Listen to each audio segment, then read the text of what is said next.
Is joining me in studio our sports reporter Simorn Burke. Simon, welcome. Thanks for your time. Always a pleasure. All right, well, let's start with the positive one. The Boks are doing well, and we have a chance to make a bit of a clean sweep with France tomorrow. Yes, How a whitewash. A whitewash. In front of a sold-out crowd, it looks like it's going to be. Joburg's definitely pitched up for this test match. And yeah, it's still a building process. The Springboks are the first to acknowledge that. Alistair Coetzee, the coach, and Warren Whiteley, the captain, very making the point that the tougher matches are still to come, and this is a long season, but this is a very good start for them against the French, who are always going to be a threat in world rugby, despite what everybody thinks about them, which side shows up on the day. It's been a good series for them, and it's been 3 matches where they could really look at the team and look at combinations. My only worry comes Saturday is they've got the series in the bag. The one combination that Alistair has been forced to tinker with a bit is Hoogaard at scrum half and Elton Jantjies at fly half. Jantjies has been very good with Ross Cronje. That partnership has been amazing. It's now time to see if he could play with other people. Yeah. But all in all, it's extremely positive from the Springbok camp, and they've got the chance to also test out tight head prop, the depth they have.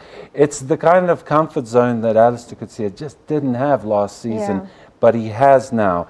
It's odd to say there's a comfort zone in Test rugby, but he's got the opportunity to work on things. The Rugby Championship, however, is going to really discern whether this is a Springbok team that can challenge the All Blacks or not. Exactly. I was just going to say we'll have to actually, the real test will come when we face the sort of bigger team. But right now it's good. We'll take what we can get. Okay. Yes.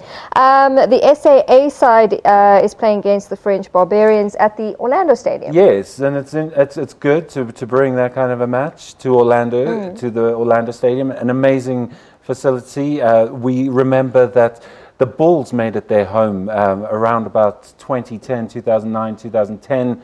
That era, and it was huge, and rugby never really returned there, and so they're coming back with the SAA side, a handy little side, good for players to be in that setup, in a Springbok setup, it was a national team setup, where they know that they could get a little bit more exposure from the national coach. We've got Andre Pollard, who's on the bench, the fly half, who is challenging Elton Jantjies.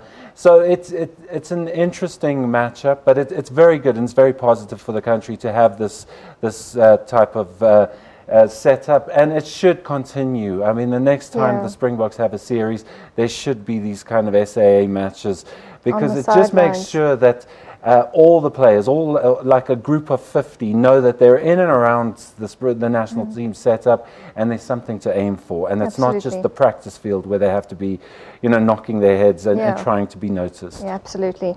Okay, now a big rugby test this weekend, which should be a really good game to watch. In Auckland, the British and Irish Lions versus the All Blacks. Yes, that's huge. It doesn't get much bigger than this. I mean, unless, of course, the Lions were playing against the Springboks. But against the All Blacks, this is massive, and it's dredged up a whole lot of history. And I mean, we had Brian O'Driscoll handing out the jerseys, and he was the victim of a spear tackle in 2005. So there's history going back a long way. A lot of niggle, a lot of stories coming out to try and unsettle. The point is, we need to see what kind of an All Black team is going to front up. We know it's going to be a very good one. And we need to see if the British and Irish Lions can, in fact, front up to the All Blacks. And they've done a lot of changes. I mean, Sam Warburton's on the bench. He was the touring captain. We've got an Irishman, Peter O'Mahony, he basically earned his test place. So very interesting to see what kind of a Lions team. But they definitely seem to have hit a little bit of a run of form after losing to 2 Super Rugby franchises, and now the Test series starts. So very interesting. It'll be very good rugby to watch. Okay, let's take a look at some football. The Cup final weekend in Durban. SuperSport versus Orlando Pirates. Cup final weekend. The season's wrapped up a couple of weeks ago. Orlando Pirates, they're the ones who need to worry, because they've been on ice for a couple of weeks now.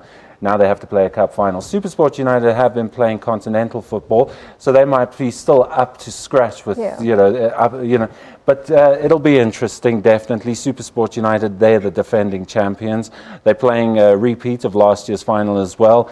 Orlando Pirates, they need a cup final win to make their season seem just a little bit more presentable to their fans, finishing 11th on the log. But, it's a cup final. Anything can happen on the day.